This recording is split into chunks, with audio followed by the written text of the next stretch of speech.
Good afternoon दोस्तों, आप सभी को आज की क्लास में जैसा कि हम लोग इतिहास के बारे में पढ़ रहे थे और इतिहास के बारे में गुप्त काल के राजवंशों को हम लोग पढ़े।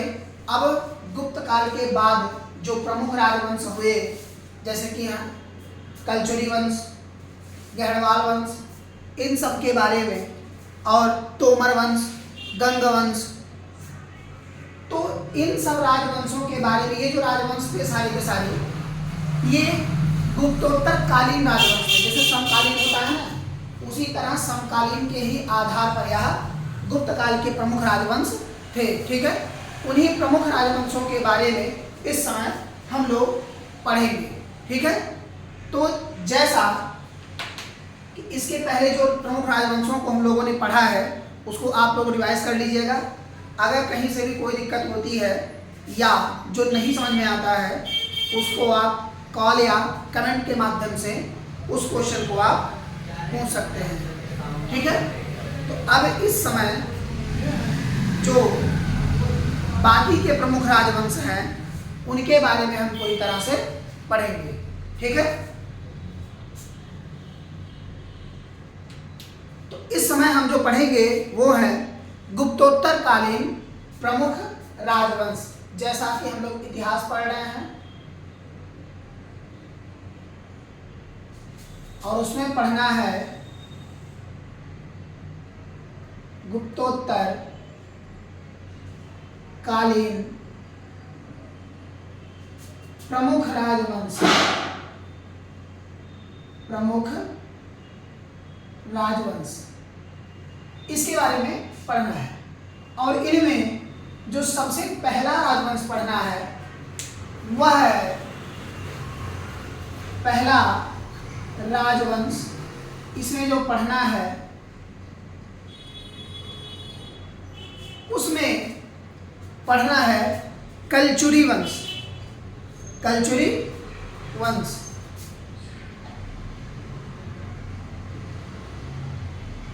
कलचुरी वंश। दूसरे जो राजवंश को पढ़ना है वह है तोमर वंश। दूसरा कौन है?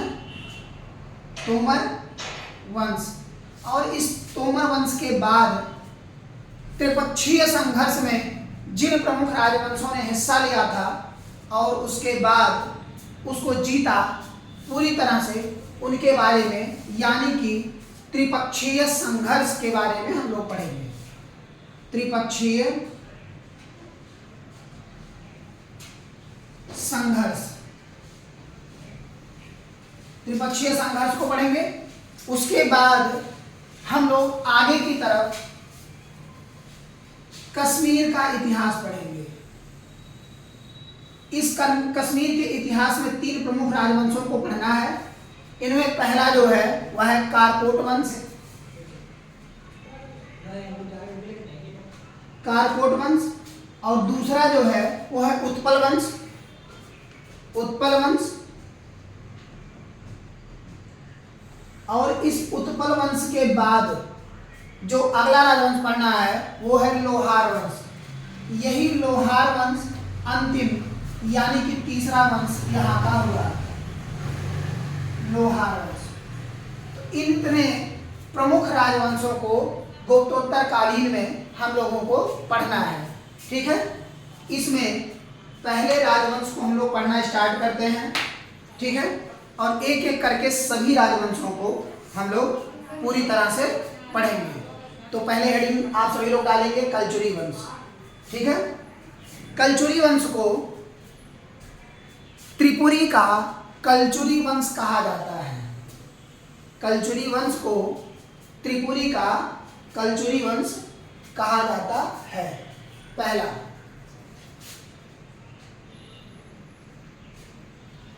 त्रिपुरी का कलचुरी वंश। ठीक है, इनका जो क्षेत्र रहा यह आज के आधुनिक काल की अगर हम बात करते हैं तो यह पूरा का पूरा जबलपुर का क्षेत्र रहा।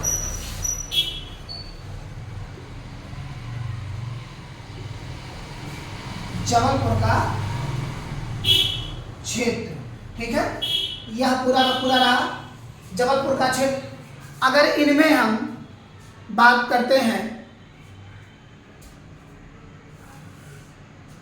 इस वंश को बसाया किसने, यानी कि संस्थापक। ठीक है, अगर हम इस वंश के संस्थापक की बात करते हैं, ठीक है, इस वंश के संस्थापक थे कोक्कल। कोक्कल इस वंश के संस्थापक थे, ठीक है, जिनकी राजधानी कहाँ थी, त्रिपुरी। राजधानी जो थी वह कहाँ थी, त्रिपुरी। ठीक है, राजधानी त्रिपुरी थी।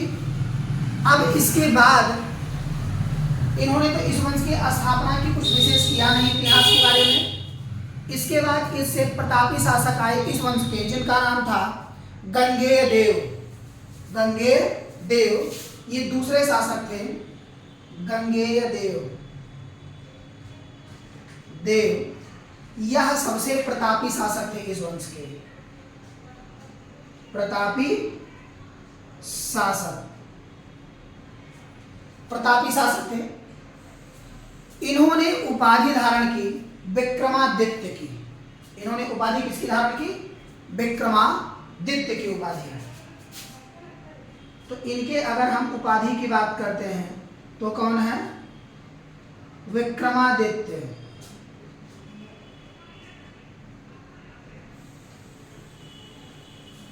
विक्रमादित्य, ठीक है, तो विक्रमादित्य की इन्होंने उपाधि धारण की। इसके बाद कुछ विशेष शासक इस राजवंश में नहीं हुए जिनसे इनको जाना जाए। ठीक है, इसके बाद इसके अंतिम शासक के रूप में आए, क्योंकि इनके दरबारी कवि जो थे उन्होंने कुछ पुस्तकें भी लिखी उसमें।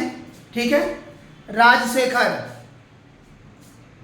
यही राजशेखर जो हैं ये युवराज प्रथम के दरबार में रहते थे। युवराज प्रथम के दरबार में इन्हीं के दरबारी कवि रहते थे, जिनका नाम था राजशेखर।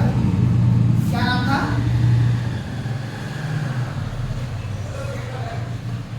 राजशेखर। राजशेखर ने प्रमुख दो रचनाएं की जिनको लिखा, पहला काव्य मीमांसा और दूसरा विद्यासाल भंजिका। काव्य मीमांसा और दूसरा विद्यासाल भंजिका। विद्यासाल भंजिका,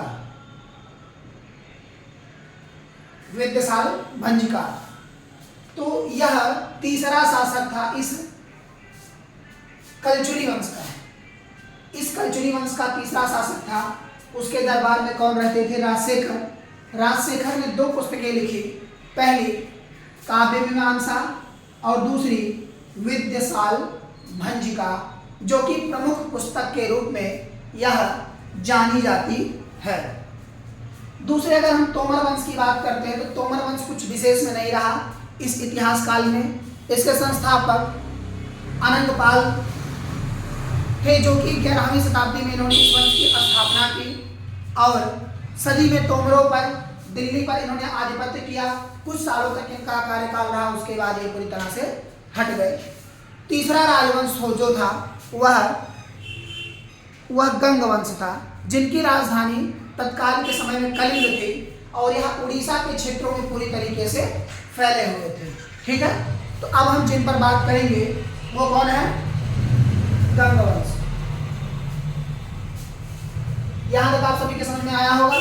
अब इसके आगे हम लोग बात करते हैं।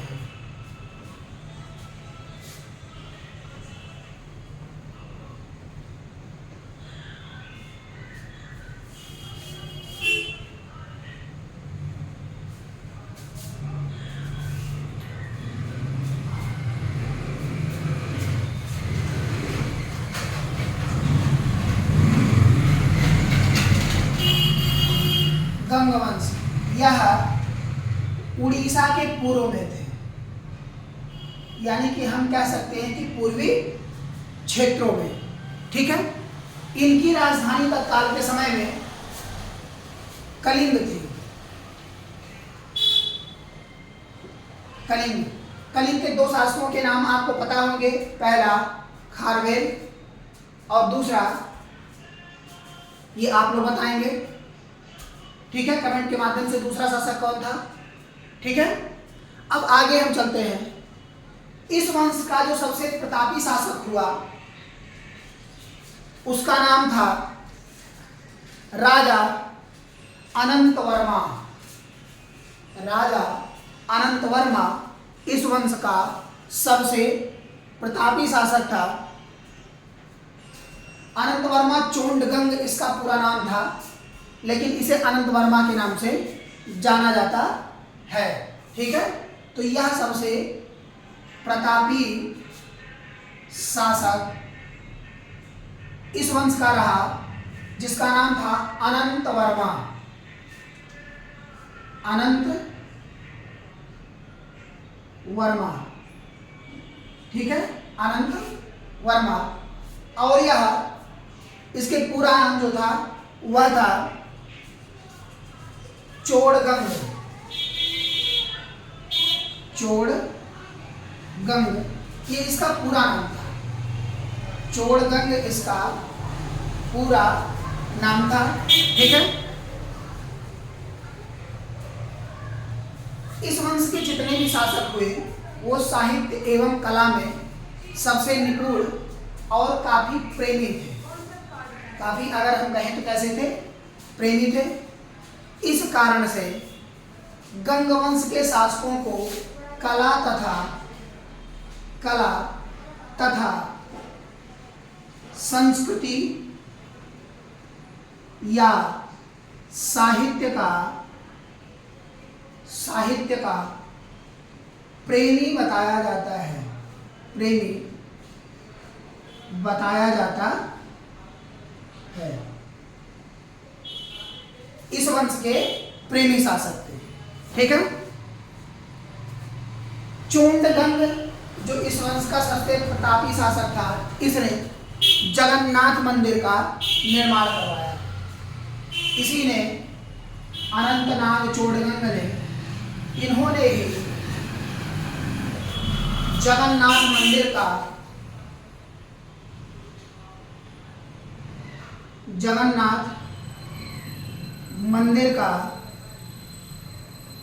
निर्माण करवाया।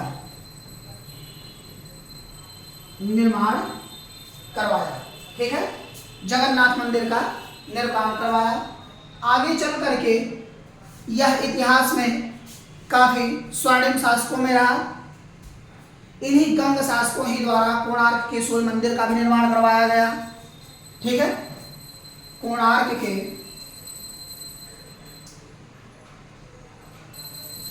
सूर्य मंदिर का निर्माण, सूर्य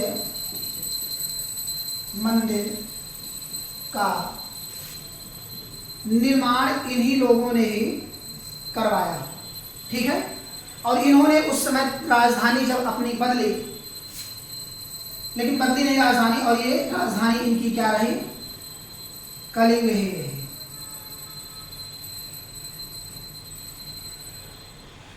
कलिंग ही इनकी राजधानी रही।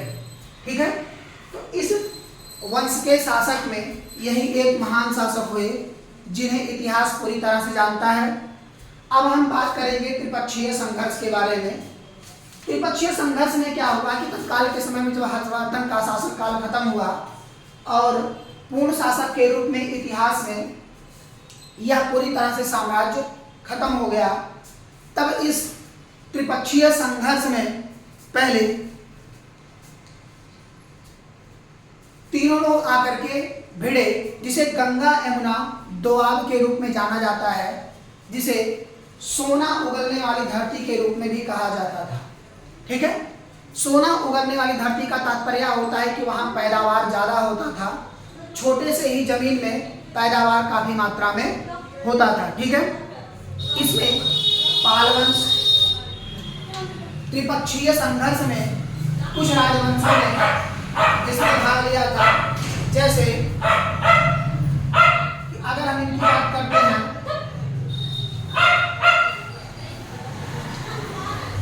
त्रिपक्षीय संघर्ष,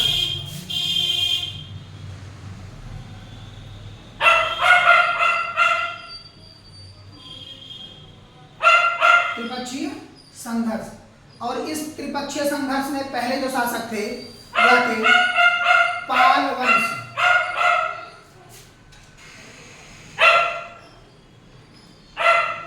पाल वंश के शासक जिनका नाम था धर्मपाल, जिनका क्या नाम था?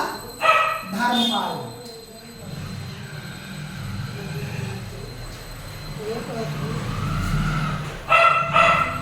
दूसरे की अगर हम बात करते हैं तो दूसरे जो शासक थे वह थे प्रतिहार। गुर्जर एवं प्रतिहार का नाम आपने सुना ही होगा। ये थे प्रतिहार वंश। और प्रतिहार वंश के जो शासक थे, जिन्होंने अगर कहा जाए इस वंश में साथ लिया तो ये मध्य भारत के थे और या थे वत्सराज।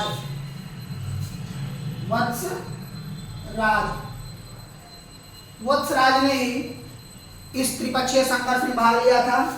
और तीसरे एवं अंतिम जो राजवंश थे उनका नाम था राष्ट्रकूट। और राष्ट्रकूट के ध्रुव, राष्ट्रकूट और राष्ट्रकूट के शासक ध्रुव थे। ठीक है, तो आज आपके ये त्रिपक्षीय संघर्ष में जुड़े हुए समस्त राजाओं के बारे में या उनके नाम, और उसके बाद गुप्तोत्तर कालीन प्रमुख राजवंशों के बारे में हमने पढ़ा दिया है। अब कल की क्लास में हम कश्मीर का इतिहास पढ़ेंगे। ठीक है, कश्मीर के इतिहास में मैंने आपको बताया है कारकेट वंश, उत्पल वंश और लोहार वंश, इन तीनों राजवंशों को पढ़ना है।